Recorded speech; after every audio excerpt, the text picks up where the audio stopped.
الرحمن الرحیم۔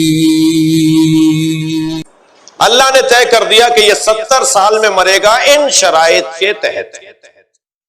وہ شرائط لکھے ہوئے لوح محفوظ اس بات پر، اور 70 سال میں مرے گا یہ لکھا ہوا ہے لوح محفوظ کے اوپر۔ میں اگر شرائط بدل لوں گا تو 70 سال بھی بدل جائیں گے، ممکن ہے 50 سال ہو جائیں اور ممکن ہے 100 سال ہو جائیں۔ ادھر شرط بدلے گی، ادھر میری تقدیر بدلے گی۔ میری عمر ہے 70 سال، اللہ نے لکھ دی اگر یہ اس طرح سے زندگی گزارے، اور اگر تبدیلی کرے گا تو یہاں بھی تبدیلی ہو جائے گی۔ ایک دن جناب سیدہ نے مولا کو صلوات پڑھے ذریعہ ادا کیا،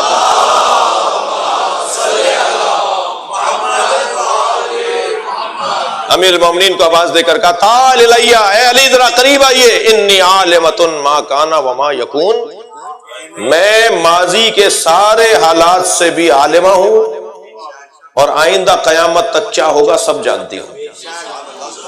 یہ کہہ کر جناب زہرا نے ایک لمحے کے لیے توقف فرمایا، انی عالمۃ ما کان وما یکون، اور پھر فرمایا انی عالمۃ ما کان وما یکون وما لم یکن، اور وہ بھی جانتی ہوں جو نہیں ہوگا۔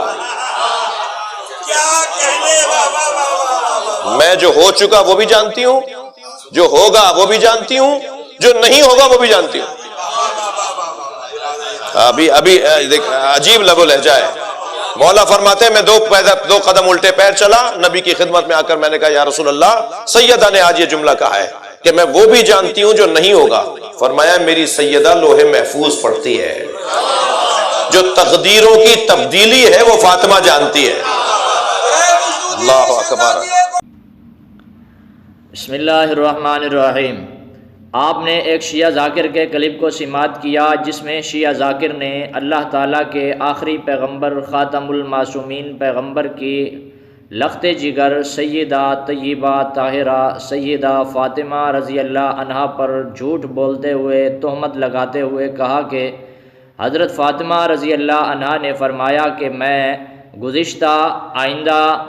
اور نہ ہونے والے تمام حالات سے، واقعات سے واقف ہوں اور میری نظر لوح محفوظ پر ہوتی ہے۔ تو کس قدر اس شیعہ ذاکر نے جھوٹ بولا،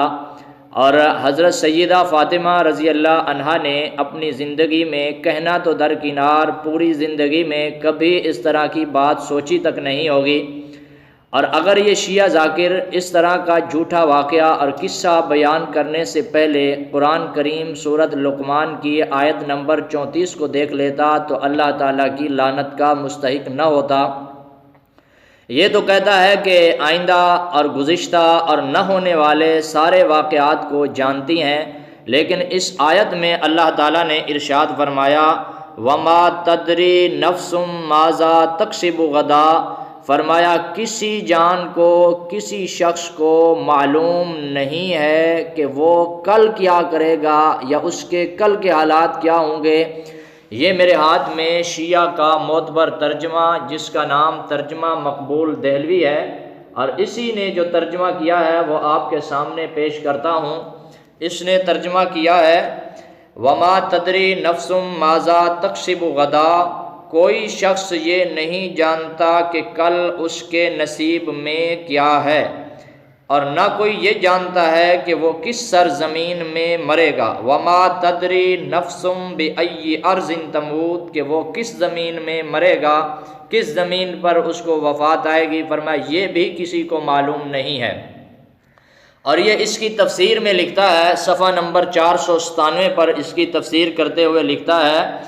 کہ تفسیر قمی کے حوالے سے جناب امام جعفر صادق سے منقول ہے کہ یہ 5 چیزیں ایسی ہیں جن کا ذکر اس آیت میں کیا گیا،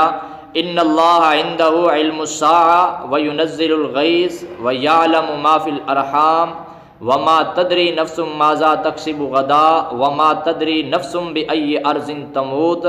کہ کوئی نفس یہ نہیں جانتا کہ وہ کل کیا کرے گا یا اس کے حالات کیسے ہوں گے۔ وما تدری نفس بأی ارض تموت، اور کوئی نہیں جانتا کہ وہ کس سرزمین پر فوت ہوگا۔ تو یہ کہتا ہے کہ تفسیر قمی میں جناب امام جعفر صادق سے منقول ہے کہ یہ 5 چیزیں ایسی ہیں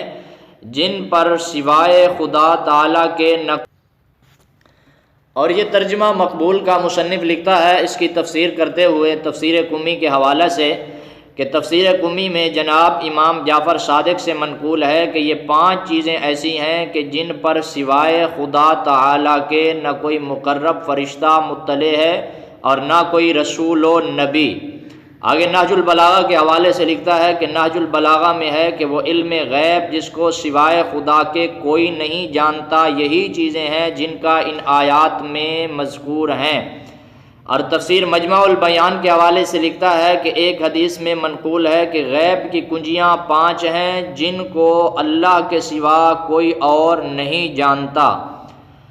اور پھر حضرت نے یہی آیت تلاوت فرمائی۔ اور تفسیر صافی کے حوالے سے یہ لکھتا ہے کہ تفسیر صافی میں ہے کہ ائمہ معصومین سے کئی معتبر حدیثوں میں مروی ہے کہ ان 5 چیزوں کو تفصیلی اور تحقیقی طور پر سوائے خدا کے کوئی نہیں جانتا، یعنی اللہ تعالیٰ کی ذات ہی ان چیزوں کو جانتی ہے۔ اور یہ جھوٹا ذاکر بولتا ہے کہ سیدہ طیبہ طاہرہ سیدہ فاطمہ رضی اللہ عنہا کہتی ہیں کہ میری نظر جو ہے لوح محفوظ پر ہے اور میں لوح محفوظ کو جانتی ہوں اور دیکھتی ہوں، اور مجھے معلوم ہے